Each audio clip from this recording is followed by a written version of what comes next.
Hyacinthus, the sad death of Hyacinthus, when the cruel breath of Zephyr slew him. Zephyr penitent who now, ere Phoebus mounts the firmament, fondles the flower amid the sobbing rain. Keats, whom the gods love die young, truly it would seem so, as we read the old tales of men and of women beloved of the gods. To those men who were deemed worthy of being companions of the gods, seemingly no good fortune came. Yet, after all, if even in a brief span of life they had tasted God-given happiness, was their fate one to be pitied? Rather let us keep our tears for those who, in a colorless gray world, have seen the dull days go past laden with trifling duties, unnecessary cares and ever-narrowing ideals, and have reached old age and the grave, no narrower than their lives, without ever having known a fullness of happiness, such as the Olympians knew, or ever having dared to reach upwards and to hold fellowship with the immortals. Hyacinthus was a Spartan youth, son of Clio, one of the Muses, and of the mortal with whom she had mated, and from mother, or father, or from the gods themselves, he had received the gift of beauty. It chanced one day that as Apollo drove his chariot on its all-conquering round, he saw the boy. Hyacinthus was as fair to look upon as the fairest of women, yet he was not only full of grace, but was muscular, and strong as a straight young pine on Mount Olympus that fears not the blind rage of the north wind nor the angry tempests of the south.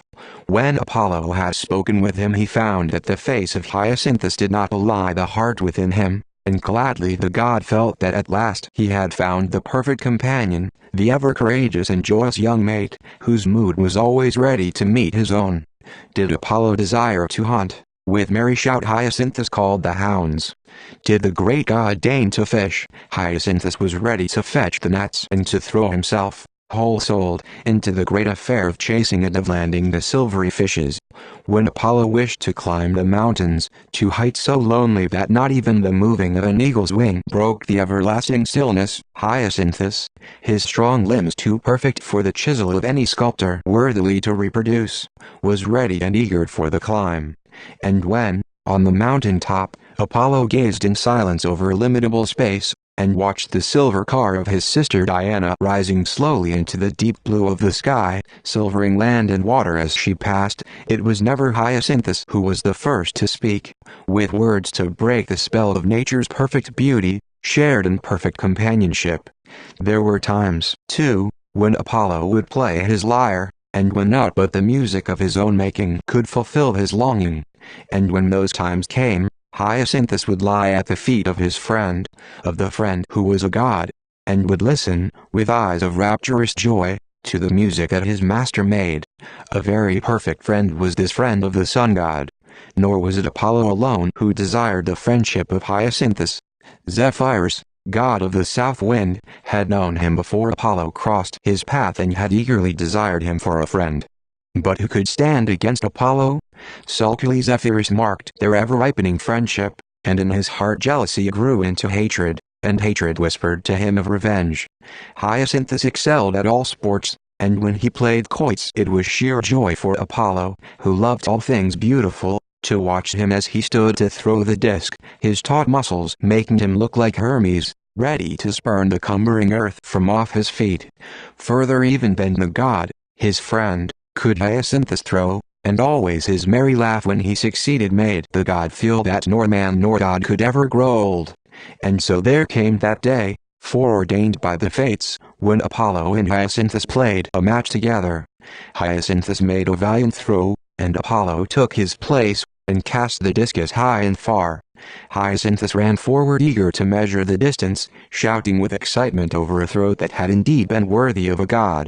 Thus did Zephyrus gain his opportunity. Swiftly through the treetops ran the murmuring south wind, and smote the discus of Apollo with a cruel hand.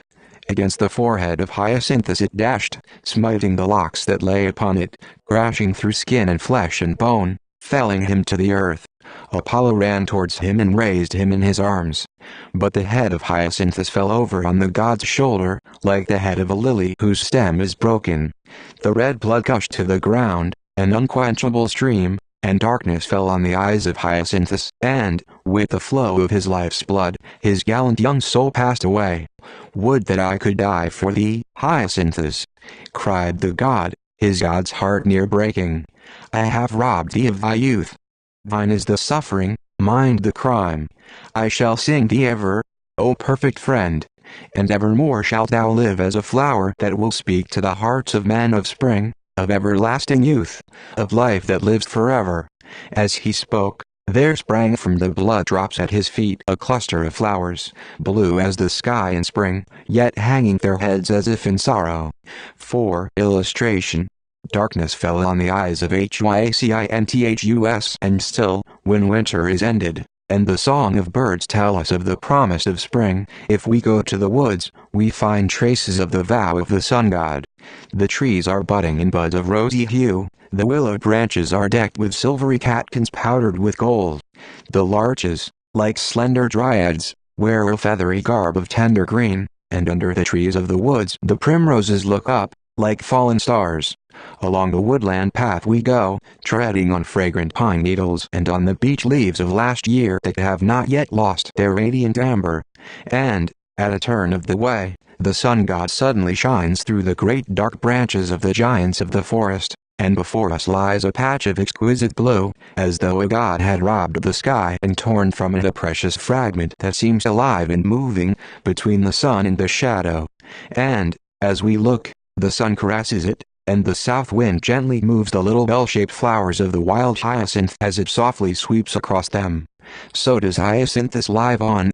So do Apollo and Zephyr still love and mourn their friend.